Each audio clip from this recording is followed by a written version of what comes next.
mimi yenya yo ahe ya so ye new artist ahe ya na akelo enti yenya e madness Kumawood e evil obi ani adwene papa na adwene we se woni mama fa stars yi ntwetwem na ade ne sustain na enko nanim a na wo ba wo se woni obi amene no enya fine atwa ntimi ntwa adwene be no wom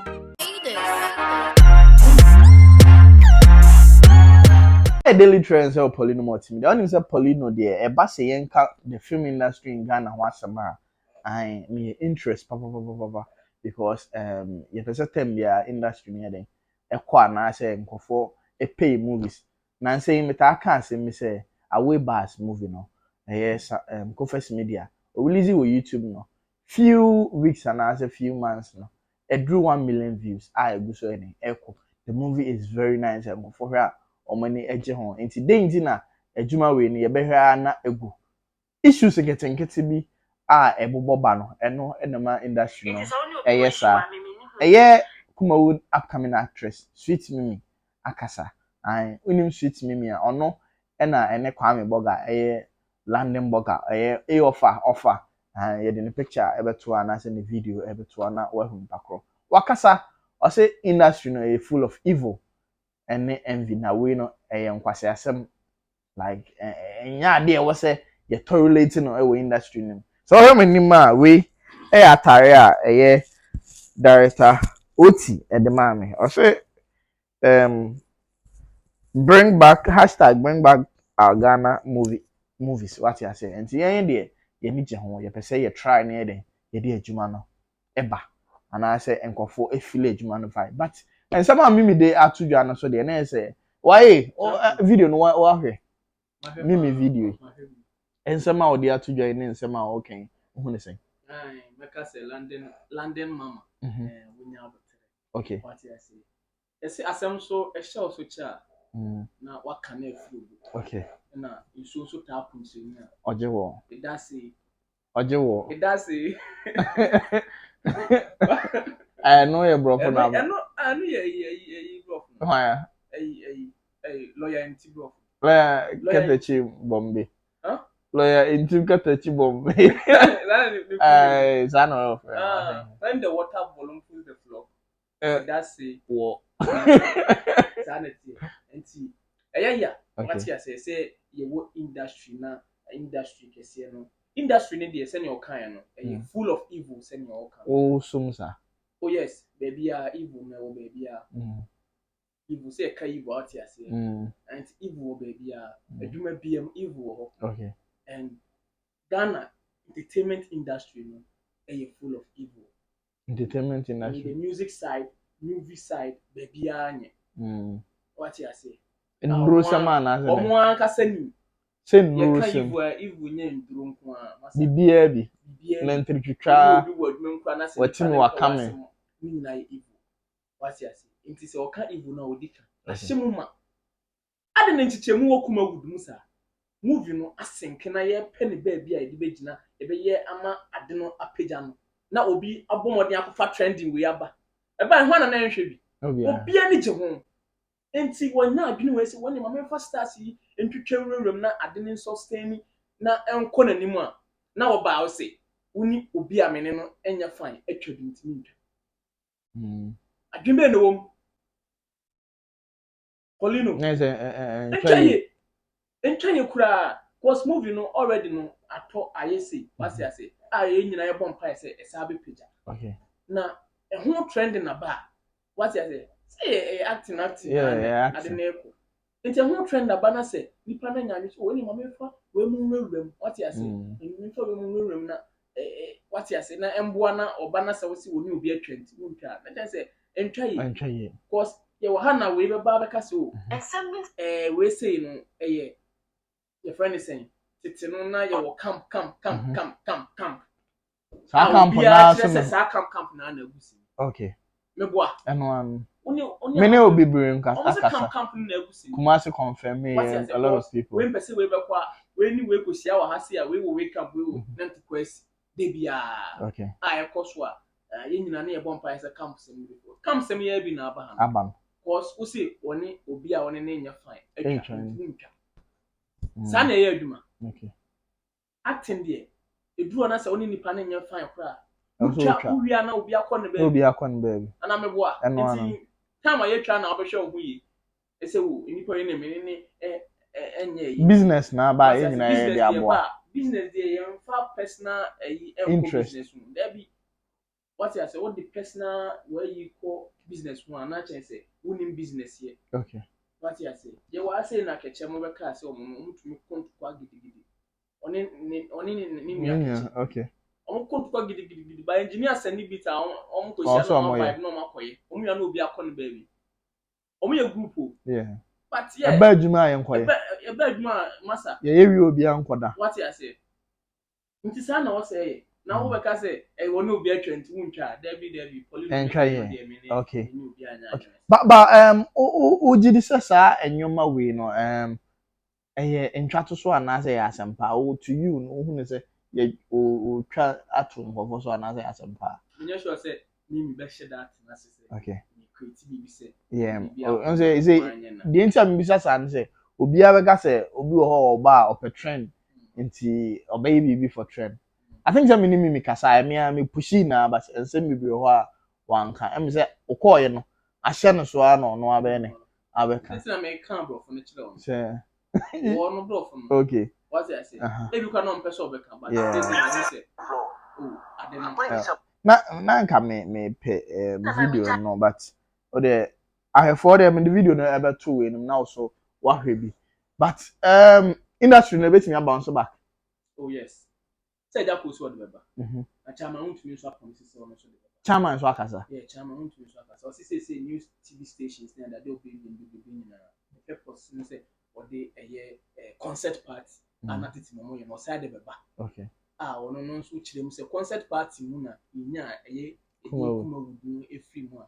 Omo ana omo ba Kumawood na omo de Kumawood no be gina ho nyina no. No omo efri concert party.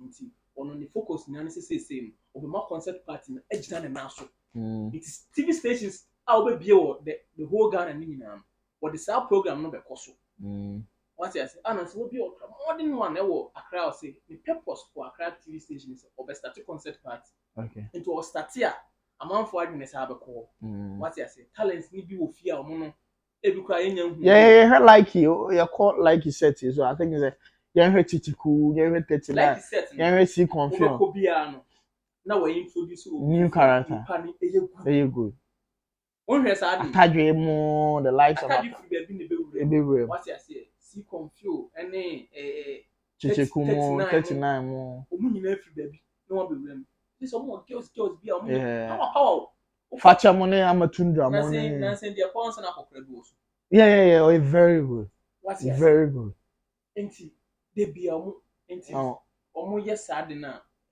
yamo mpa ebefa what you say enti afutu be na wo de be ma te say de mimi kan omo a one omo no so wa modin but our specific people be omo de adi no because we heard no phone so a lot of videos or so a won't post it because of sa enyoma ya ekoso enti afutu be na de be ma sa ankofo na mimi ni omo kasa edi ka me de afutu be ma mimi okay sɛ no ama obi ade awaye no mpu na be mo ade awaye okay what you say one ama kwiti mo ade na ade ne na so obi se wonya ade ntina ma no bu wa on so ni okay what say on ade na woye no what you say even say content enya one view kra don't stop posting okay so post ya da ko be fa obia channel be free zero na be do be a wadu what you say into kra de be wadu friend ne buy yeah into men can say obi se and then TikTok or you very well a lot of followers over 300,000 followers exactly it's followers ne wo ye gum ye wo like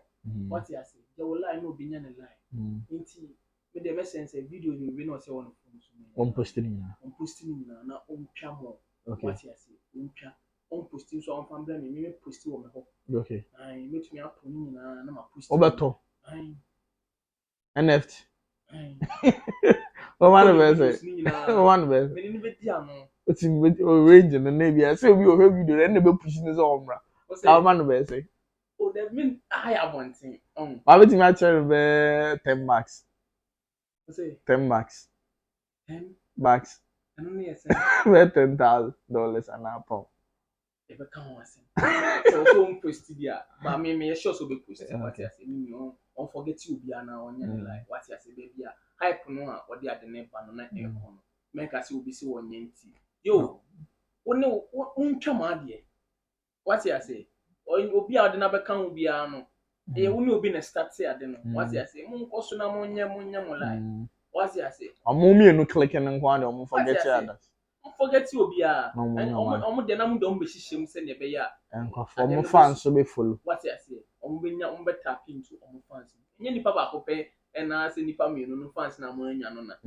ebebu omo amanfa akasifo ni nyina ebi lewe ne wo ye Facebook ache ne wo ye ekuapim polo mo ne wa ye me kaidin but adults what you say to yeah be me kaidin na wo think brother sami mo nyina na omo ye what you say enti wa yesu so ne omo ye yo si ne omo ye enti na chese trend na kwa enti nipa ba ko pem mienu na wo masa enti we awan mo sa no man me de me mbu bi mi nim nipa kro a metunya boni mi but onim nipa mi ne ka nipa minim nipa ye de ade we ko ye wo se ye de obi atwa bi onye what you say ana me mboni di ana se o so do ha mi mboni di